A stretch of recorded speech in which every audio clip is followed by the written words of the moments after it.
talk about being a product of your pattern, just understand that when we talk about wealth, what you want to pay attention to is not so much whether or not you went out and bought $20 worth of stock, say 8 months ago.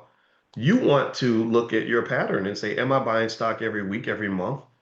Because that's what's going to make you wealthy. Buying $20 worth of stock back in June and then waiting to see if it went up is not going to change a damn thing in your life. Just like that one trip to the gym that my mama took in 2005 didn't change anything.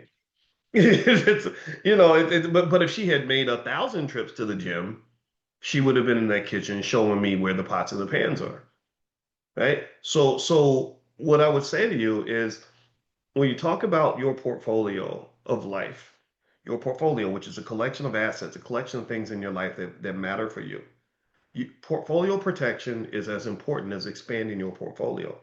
The other thing that matters is balance is everything. You have to have the balance. Right? You can't be the person who's out making all the money, but you're not taking care of your health because your health will take all your money. You can't be the person out here with the money and the health and not taking care of your relationships with family because that can destroy everything else. That can destroy your health and your wealth, right? You have to really sit down and in my view, this is just a suggestion. I don't tell anybody what to do. That's not my job. I'd rather persuade you than to force you into anything.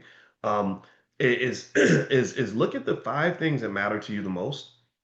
Right? Five things that matter: health and wealth, my marriage, my kids, church, whatever it is, writing my book, whatever, right? And look at those five things and look at those as five buckets.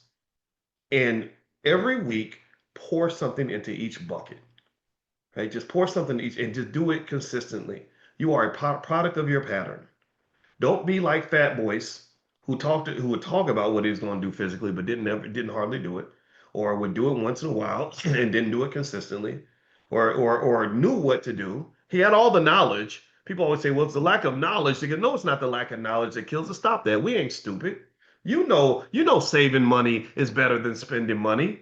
You know that that you're more likely to have money if you invest than if you take trips to the mall. So let's stop acting like it's just the knowledge. Well, they keep us from the knowledge. That's why we don't. No, it's the habits. It's that what you do consistently. That's what's going to shape your whole reality. There's never been a building that was built by one person laying down one brick. One brick does not build a building. It's consistently laying down tens of thousands of bricks in a certain pattern, in a certain way, and having a commitment to the long-term objective that requires repetition. You know what repetition looks like. People know repetition when it comes to sex. You know repetition when it comes to turning on the TV or scrolling through the internet. You know repetition when it comes to a lot of things. We all have things we know what repetition looks like when it comes to showing up for work for the white man. You count up the number of days you spent at work every day. I mean, think about this. You do 5 days a week, 50 weeks a year. That's what, how many 50 times five? That's 250 days a year. So 20, is that 2,500 days in a decade? So you do 10,000 straight days of consistently, repetitively showing up at that job every single day. So you know what repetition looks like.